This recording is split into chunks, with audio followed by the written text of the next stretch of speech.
ខ្ញុំនឹងបង្ហាញគ្នាយើងម្នាក់ដែលគាត់ប្រឡងសារចំចុងការបានកម្រិត5ចឹងហើយមានបងប្អូនយើងណាខ្លះដែលគាត់មានមិត្តភ័ក្តិឬក៏មានអ្នកស្គាល់ណាគាត់ប្រឡងសារចំចុងការបានកម្រិត5អត់អញ្ចឹងគឺខ្ញុំនឹងលើកយកម្នាក់មកបង្ហាញគាត់នេះគឺកម្រិតបន្ទុករបស់គាត់គឺខ្ពស់មែនតើបន្ទុករបស់គាត់គឺ83បន្ទុកអញ្ចឹងគឺនៅពេលដែលចេញលទ្ធផលមកគឺគាត់ទទួលបានសារចំចុងការកម្រិត5ហើយគាត់ក៏បានពឹងឲ្យខ្ញុំចុះឈ្មោះឲ្យដែរឥឡូវហ្នឹងគឺគាត់បានចូលរៀនកម្រិត5ហើយដូច្នេះបងប្អូនទាំងគ្នាដែលមានបំណងចង់ប្រឡងសារចំចុងការដើម្បីជ្រើសរើសកម្រិត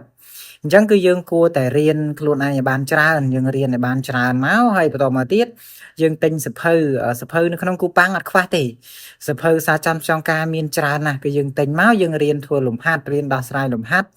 បន្តមកទៀតនៅពេលដែលយើងរៀនបានច្រើនហើយយើងទៅប្រឡងតែម្ដងគឺយើងនឹងទទួលបានកម្រិតខ្ពស់តែម្ដងជាក់ស្ដែងដូចគាត់អញ្ចឹងគឺនៅពេលដែលយើងបានកម្រិត5ហើយគឺយើងត្រូវតែចុះឈ្មោះរៀនកម្រិត5តែម្ដងអត់ពិបាករៀនពី3 4អីទៅទេអាហ្នឹងគឺ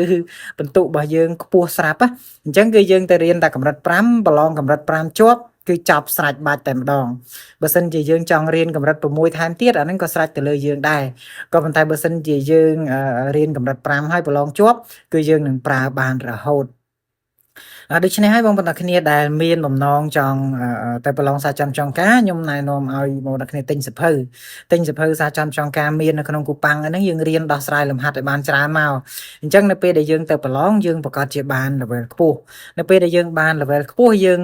រៀនចឹងទៅវាចំណេញពេលបើមិនជាយើងបានចាប់ពី3ឡើង4ឡើងឬក៏ដូច5ដូចគាត់អញ្ចឹងគឺយើងរៀនតាមមួយវគ្គអី2វគ្គគឺចប់ហើយគឺអត់មានត្រូវសាំញ៉ាំស្មុគស្មាញអីច្រើនទេអញ្ចឹងបើសិនជាបងប្អូនអ្នកគ្នាមានបំណងចង់ទៅប្រឡងសារចំចុងការយើងគួរតែរៀនត្រៀមខ្លួនឯងបានច្រើនហើយការរៀនត្រៀមហ្នឹងមិនមែនតលតែរៀនក្នុងសាលាឬក៏ទៅរៀនតាមណាទេគឺយើងអាចរៀនខ្លួនឯងក៏បានយើងរៀនតាម YouTube ក៏បានឬក៏យើងទិញវីដេអូមេរៀនពីខាងណាមករៀនក៏បានដែរអត់បញ្ហាទេគឺគេមិនតម្រូវថាយើងត្រូវតែរៀនខាងនេះខាងនោះទេអាហ្នឹងព្រោះយើងទៅប្រឡងជ្រើសកម្រិតហ្នឹងគឺគេអត់បញ្ជាក់ថាយើងតលតែរៀនពីខាងណាទេក៏ប៉ុន្តែបើសិនជាយើងទៅរៀនមួយវគ្គក្រសួងហើយអាហ្នឹងតលតែយើងរៀនមួយខាងក្រសួងទើបអាចទៅប្រឡងបាន